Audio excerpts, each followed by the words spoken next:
Mesdames et messieurs, bonsoir. Bien heureux de vous retrouver sur EZAI TV. C'est l'heure du journal dont voici le sommaire. Le débat sur la révision de la Constitution doit être réengagé, mais cette fois-ci passant les sociologues du Bénin. C'est ce qu'a proposé le LARED du professeur Dodia Mouzouvi au cours du colloque tenu ce jour à l'université d'Abomey-Calavi.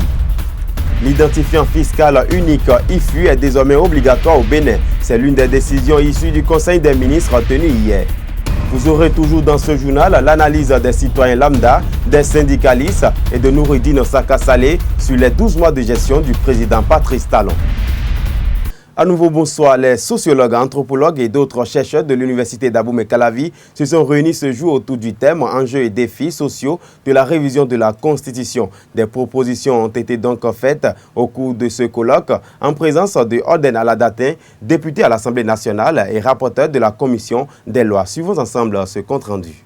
Enjeux et défis de la révision de la Constitution, c'est le thème choisi pour ce colloque international organisé par le laboratoire d'analyse et de recherche religion, espace et développement et l'association des sociologues et anthropologues du Bénin. Les constitutionnalistes et les juristes ayant échoué dans le processus de révision de la Constitution du 11 décembre 1990, c'est le tour des sociologues, anthropologues et d'autres chercheurs de l'université d'Abomey-Calavi de faire des propositions concrètes pour enrichir dorénavant le débat sur la révision constitutionnelle. La Constitution, pour nous, est une affaire trop sérieuse pour la laisser aux seules mains des constitutionnalistes et des juristes. Ils vont projeter des normes et l'atterrissage de ces normes dans le social sera problématique si on ne part pas du social pour faire les normes juridiques qui vont régir notre vivre ensemble. Donc, l'appel à l'issue de notre réflexion, l'appel entre autres pour nous, c'est de dire « et si nous revoyons autrement les choses, et si nous tenons compte de la psychologie sociale, de la sociologie de nos populations pour envoyer les projets de révision. » D'échange en échange, les participants ont non seulement relevé des insuffisances dans la proposition de révision rejetée au Parlement, mais proposent qu'elle soit révisée dans une approche essentiellement participative. Et nous appelons en sciences sociales approche participative, une approche qui intègre de bout en bout, à tous les niveaux du processus, y compris à la base, l'ensemble des parties prenantes. Et ça a manqué à ce que nous avons vu depuis les différents projets de révision. Oden Aladatin, député à l'Assemblée nationale et rapporteur de la commission des lois, ayant pris part à ce colloque, n'a pas manqué de soumettre ses propositions tout en regrettant le rejet de cette proposition de révision de la Constitution du 11 décembre 1990. Moi, je pense que les sociologues auraient dû se saisir des éléments du projet de société du président Patrice Talon. C'est vrai que quand on a fait des commissions, on aurait dû faire aussi une commission pour étudier les déterminants de ces propositions. Parce que quand ça vient après, ce n'est plus possible. Pour les initiateurs de ce colloque, le débat sur la révision de la Constitution doit être réengagé pour trouver enfin des possibilités de corriger cette loi fondamentale. Hier, jeudi 6 avril 2017, la séance hebdomadaire du Conseil des ministres s'est tenue sous la présidence effective du président Patrice Talon. Ainsi, au nombre des décisions prises figure un décret relatif à l'identifiant fiscal unique IFU qui est désormais obligatoire. On écoute le ministre d'État Pascal Irénée Koupaki pour plus de précisions.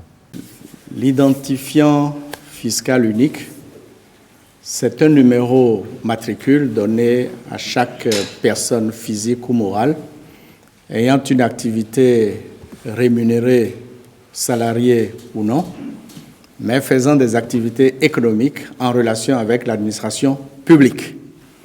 Et à ce titre, il faut payer des impôts. Et on vous identifie, comme dans d'autres pays, avec cet IFU. Donc l'IFU existe un peu partout. Mais chez nous, on a commencé à parler de l'IFU en 2006. Et dans la loi de finances de 2006, il est indiqué qu'on allait mettre en œuvre l'IFU. Mais formellement, on n'a pas pris un décret pour instituer l'IFU. Et dans cette loi de 2006, il est indiqué que le ministère des Finances, donc la Direction générale du budget, la Direction générale des impôts, mettra en place un répertoire national des personnes physiques et morales. Donc ça dépasse la question d'impôts. Et ce n'est pas de la responsabilité de la Direction générale des impôts d'aller jusque-là. Identifier les contribuables, c'est tout à fait normal, mais aller au-delà, ce n'est pas son rôle. Mais on devait prendre un décret à l'époque pour corriger cela. Ça n'a pas été fait.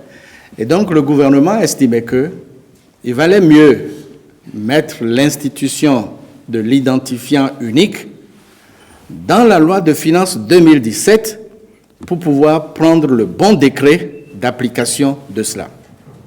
Donc c'est ce qui vient d'être fait et il est bien indiqué dans la loi de finances 2017 qu'il ne s'agit pas de répertoire national des personnes physiques et morales, mais qu'il s'agit du répertoire national des contribuables. Les deux peuvent converger en un point, mais les deux sont totalement séparés. Et voilà que nous avons besoin de mobiliser davantage de recettes intérieures, donc d'identifier comme il se doit les contribuables avec leurs empreintes, leurs photos d'identité, etc., etc. Donc la Direction générale des impôts dispose maintenant d'un décret pour pouvoir aller plus loin dans la constitution du répertoire national des contribuables. On n'échappera plus au paiement d'impôts. Si on y échappe, ce sera exceptionnel. Bilan de 12 mois de gestion du président Patrice Talon, Esaü TV s'est rapproché de Nouroudine Saka Saleh, ancien conseiller juridique du ministre du Plan et du Développement, Abdoulaye Bio-Tchane, afin de recueillir ses impressions sur le bilan de l'an 1 du gouvernement de la rupture. On peut être unanime sur le fait que, selon qu'on se place dans le sens d'une espérance de mesures sociales populaires et qui ont un impact immédiat sur le quotidien des populations, on peut dire qu'il n'y a pas de signe manifeste d'évolution dans l'économie, dans la microéconomie, c'est-à-dire celle qui est celle des ménages et celle des acteurs économiques. Mais comme je le disais à l'entame de l'interview, il fallait quand même faire un certain nombre de réformes, notamment la réduction du train de vie de l'État, qui a permis tout au moins de dégager des ressources pour parer au plus urgent, le paiement des salaires, le paiement des arriérés de la dette publique, le paiement des arriérés aux prestataires de services. Donc au-delà de cela, il faut qu'on soit conscient que les réformes étaient nécessaires avant la mise en œuvre de l'action du gouvernement en elle-même. Donc on est condamné à espérer mieux du gouvernement, de tous ceux qui sont aujourd'hui des acteurs de premier plan, mais on est aujourd'hui aussi amené à apporter sa pierre d'une certaine manière, ne serait-ce que par des critiques qui sont aussi constructives que l'action politique, ne serait-ce que par des critiques. Aujourd'hui, en termes de failles, on peut retenir somme toute que le panier de la ménagère, il n'a pas évolué grandement. Les populations auraient été beaucoup plus enthousiastes si, par exemple, il n'y avait pas une évolution dans les prix des denrées alimentaires, une évolution dans les prix de consommation courante, c'est-à-dire le carburant, le pétrole, pendant que le pouvoir d'achat en lui-même, il n'évolue pas. Mais il faut aussi réaliser que le financement du développement, le financement des infrastructures demande une contribution publique. Le Bénin ne va pas continuer à être tributaire des fonds extérieurs. Nous n'avons pas une capacité d'endettement infinie. Donc, il y a un petit effort à faire à ce niveau. En même temps, il est difficile aujourd'hui de tenir un discours d'espoir avec ces populations qui ont subi récemment les affres du déguerpissement, parce que même si le secteur était informel, c'était quand même des activités économiques qui s'y menaient et qui enlevaient une épine du pied du gouvernement. Donc aujourd'hui, c'est difficile de se placer dans le cas de la population et d'estimer qu'il y a eu des avancées. Le projet politique du chef de l'État a été nommément centré sur la révision de la Constitution. Et il n'est un secret pour personne aujourd'hui que ça a été, pour le moment en tout cas, un grand fiasco. Un grand fiasco. Donc si on devait établir un bilan en termes d'actifs et de passifs comme les comptables, on mettrait d'abord en termes de passifs l'échec de cette réforme phare qu'était le toilettage de notre loi fondamentale. Et à ce niveau, je pense que les leçons doivent en être tirées et comprendre déjà que le consensus n'a pas été acquis et que les forces vives qui devraient être celles qui sont les premières au front n'ont pas été associées d'une certaine manière. Parce que quand je prends l'exemple du magistrat Adjaka, qui était membre de la commission la plus récente, qui a réfléchi en fait à la révision de la Constitution, si les propositions qu'il avait portées, venant, je suppose, de son corps de métier, si les propositions qu'il avait portées se retrouvaient au sein de ce projet de Constitution, je pense qu'on n'aurait pas eu droit à ce déclenchement de grève perlée, à ce déclenchement de levée de bouclier venant de l'UNAMAP, de l'Union nationale des magistrats du Bénin. Donc je pense qu'il y a quand même certaines leçons à tirer du fait que le consensus implique déjà beaucoup de choses, non seulement au niveau de la rédaction du texte, mais aussi au niveau de la procédure et de la méthodologie à suivre. Il est aujourd'hui assez unanime que le gouvernement a un problème de méthode, que ce soit dans le cadre des réformes qui ont été mises en place, que ce soit aussi dans le cadre de tout ce qu'on a pu subir aujourd'hui comme le déguerpissement et récemment la révision de la Constitution. Je pense qu'il y a des leçons à tirer dans ce sens et ils seront bien outillés d'en tirer vraiment leçon pour des expériences plus grandes après. Alors, Nouroudine Saka Saleh attend tranquillement que le programme d'action du gouvernement se déroule parce que justement, le programme d'action du gouvernement, ce ne sont pas des actions politiques, ce sont des actions économiques, sociales, culturelles et autres qui vont impacter le devenir du Bénin, qui vont impacter la postérité. Donc je pense que le minimum qu'on puisse attendre, c'est que les promesses soient transformées en actions. Et pour cela, je pense que nul ne sera de trop à cette tâche.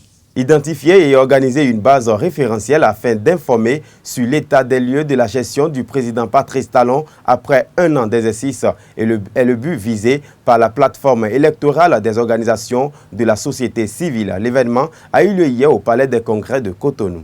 Élu au second tour de l'élection présidentielle 2016 par le peuple béninois et ayant prêté serment le 6 avril 2016, le projet de société du président Patrice Talon se regroupe en 18 thématiques. À cet effet, après un an de gouvernance du régime en place, la plateforme électorale des organisations de la société civile informe sur l'état des lieux du mandat. C'est une action d'accompagnement de nos gouvernements pour réussir leur mandat. Sinon, à quoi sert le cimetière des promesses électorales non tenues? Sans équivoque, la réponse est qu'il ne sert à rien, sinon qu'à approfondir le manque de confiance et l'écart entre les gouvernants et les gouvernés. Car, dans les contextes où ces promesses sont intervenues, elles ont suscité euphorie, espoir, rêve et surtout généré des suffrages aux candidats qui en sont les auteurs. En démocratie électorale, elles sont le plus souvent utilisées en amont de l'élection au point de prendre le sens d'engagement à honorer une fois élu. Et c'est en cela que les promesses non tenues sont autant de mensonges que d'actes de trahison à l'égard du citoyen, car ce dernier a investi son suffrage pour un candidat qu'il a cru de bonne foi avant de se rendre compte qu'il est indigne de confiance. Identifier et organiser une base référentielle est l'objectif visé par cette plateforme. L'occasion a donc été propice pour ces derniers de lancer le premier rapport d'évaluation intitulé « Première évaluation citoyenne de 198 promesses électorales du président Patrice Talon » et de faire également des suggestions. Désormais, le candidat béninois, auteur de promesses électorales pour solliciter les suffrages citoyens, doit se préparer à la dignité ou à l'indignité du fait de ces promesses électorales. Par ce type de rapport, la plateforme électorale des organisations de la société civile du Bénin a pris le pari de remettre constamment le président élu face à ces promesses sur la base desquelles des milliers de Béninoises et Béninois lui ont accordé leur suffrage. C'est ainsi que 19 contributeurs ont travaillé sur la base des thèmes de référence pour produire ce rapport. Le véritable engagement attendu du gouvernement est celui de libérer l'information publique dans les administrations. Car pour le citoyen béninois, le véritable besoin reste celui de l'accès à l'information publique sans avoir à solliciter une audience auprès du ministre pour l'obtenir. Rappelons que l'initiative émane de la plateforme OSC coordonnée par le WANEP. Toujours dans le cadre du bilan des 12 mois de gestion du régime en place, Esaïe TV s'est rapproché de quelques citoyens qui n'ont pas manqué d'apprécier cette gestion. Déjà un an passé, je suis resté sur ma soif.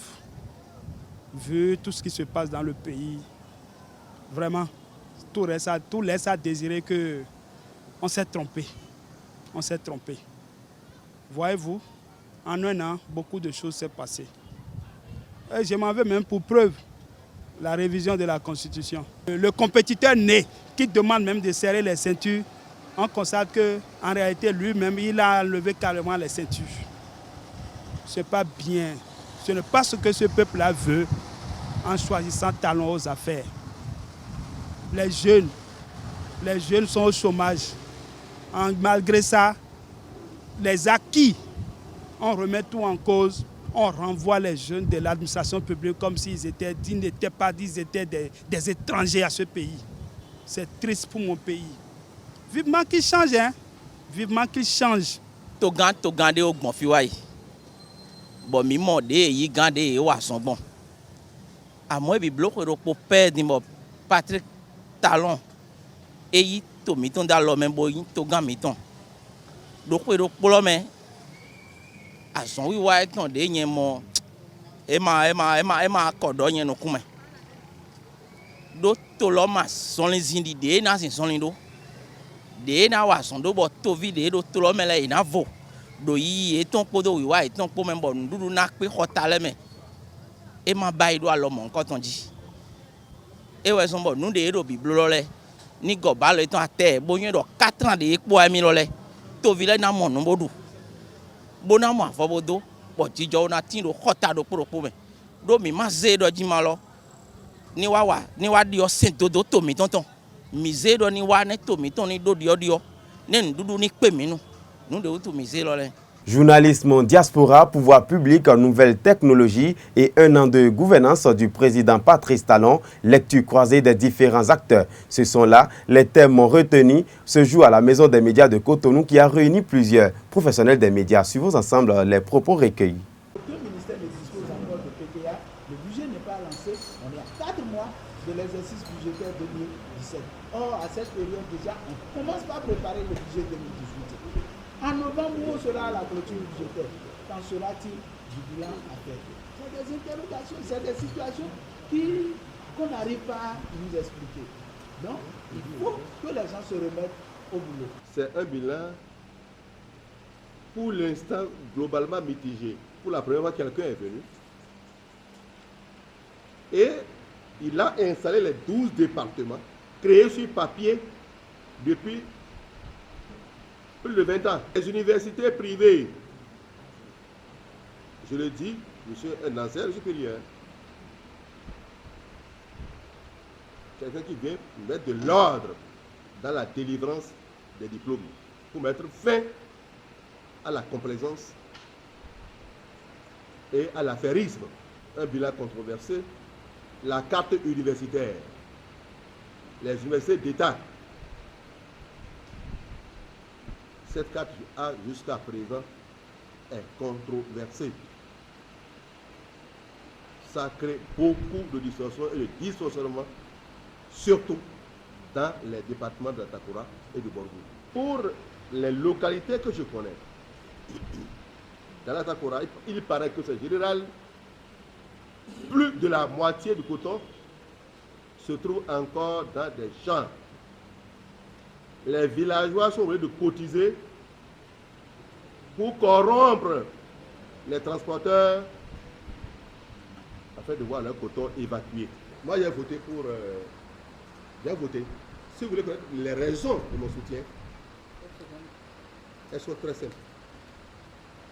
D'abord, le vote de mardi passé, du 4 avril passé, n'était pas encore le vote de l'amendement de la Constitution. Non. C'est la prise en compte pour pouvoir avoir accès aux documents. 2. J'ai co-présidé ce rapport.